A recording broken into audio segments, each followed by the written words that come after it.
Hi guys, how are you? Welcome back. Let me do a quick update video as to what's going on. Number one, nobody knows what's going to happen.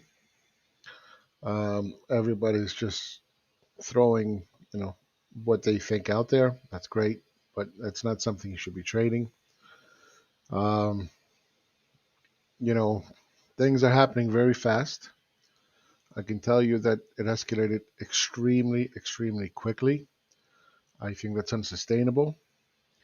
Uh, just as quickly as it started is how quickly it can go away. All right. In terms of the markets, I'll go ahead and just give you my take on it. It's a bunch of lower highs and lower lows. Nothing much more that can be said about that. S&P 500, it's the same thing. Small caps, same thing. In fact, I would argue that this is probably going to end up being some kind of a, wedgy, flaggy kind of formation to the downside. Okay. Um, uh, for me, it's personal. What's happening in Ukraine is my family is in the subway there. Uh, so it's in Kharkiv. It was very hard hit. So,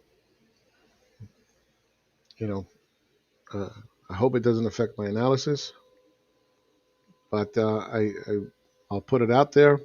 Um, you know, hopefully I can still deliver on being objective as to what I see. The um, the hope is that again it escalated very fast and hopefully it'll de-escalate very fast. They'll come to some agreement or something. It's kind of like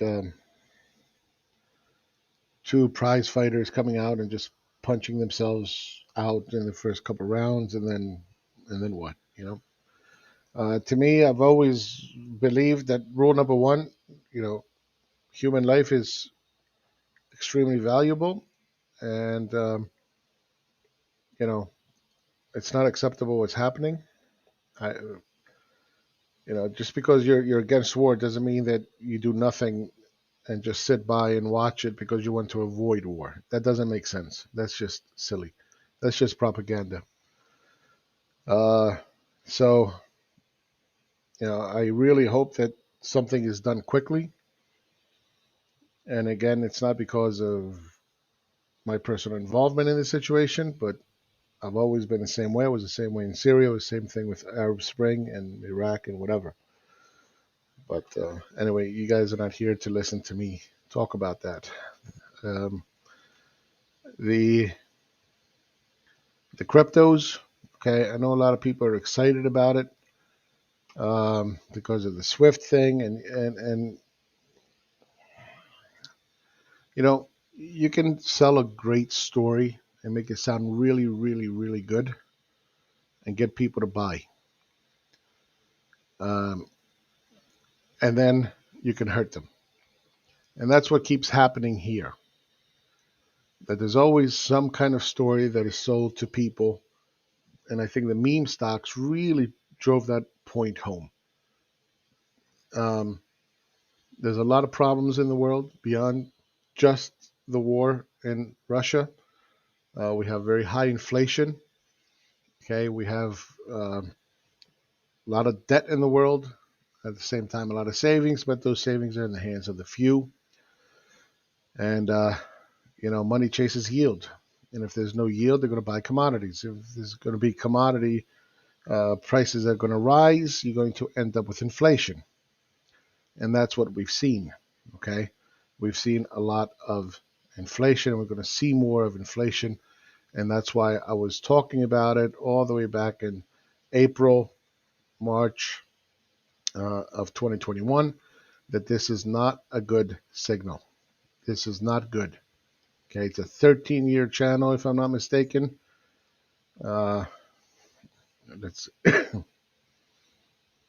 13-year channel breakout. Look what's happened since. Whenever commodity prices and inflation starts to rise, you start getting into that food to income of 60%. You start getting social unrest. I think we could all agree that there's definitely social unrest in the world right now.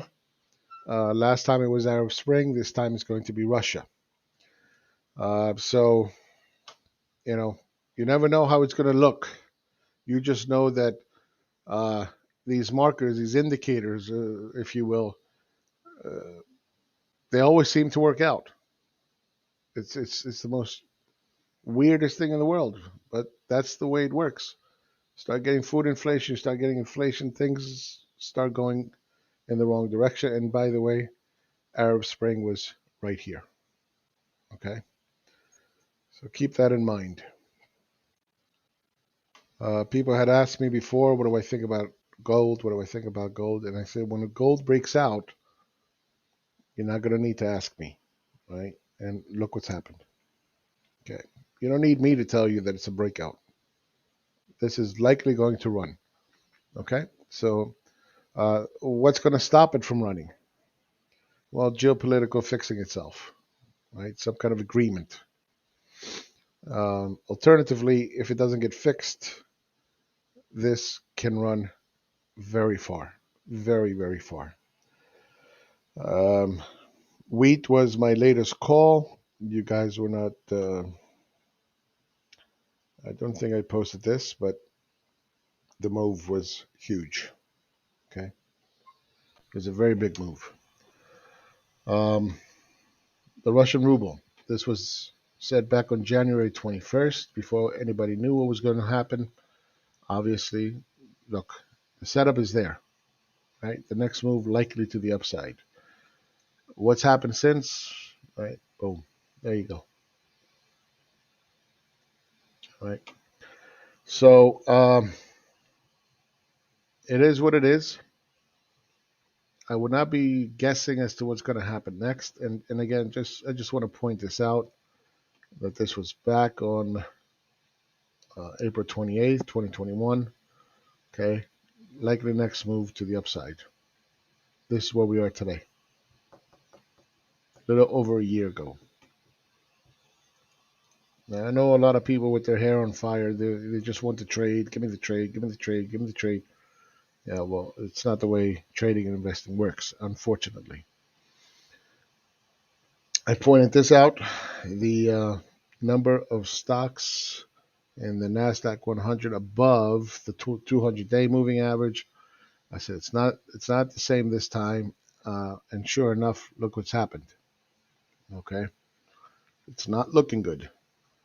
It's not looking good. And I know everybody's going to say, well, it's Russia. It's, well, it can be Russia, but we have bigger problems than just Russia prior. So think about commodity prices. Think about the inflation. Think about where rates are. Okay.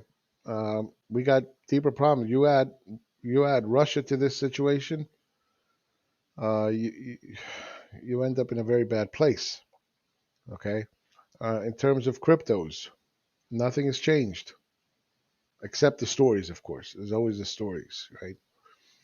Um, S&P to gold, okay, lower, lower. So keep that in mind. Uh, try not to trade the FOMO. This is not the time to be making money. This is the time to lose money. You want to love stocks when it's boring, when no one is talking about it, when things are calm. That's the time to be making money. I'll say it again. I'll keep saying it. I don't want anybody to get hurt. You worked hard for your money. To just go throw it away on some guess and some degenerate gambling bet, I think is a mistake. All right. Um, that's, I think, all I want to say.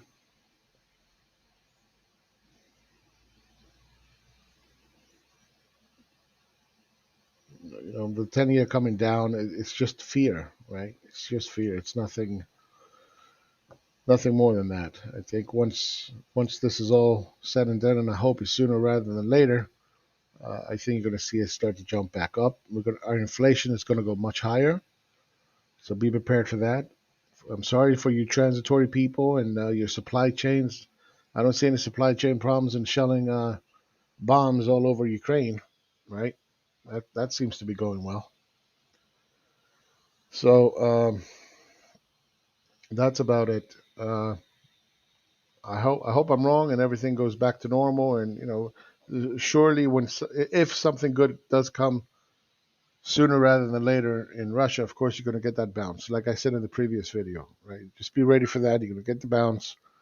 But again, we're still worse off economically speaking than we were prior to the war. And that's not going to fix itself magically. So that's it for the video this week. Happy trading. Good luck to everybody. Stay safe and go Ukraine.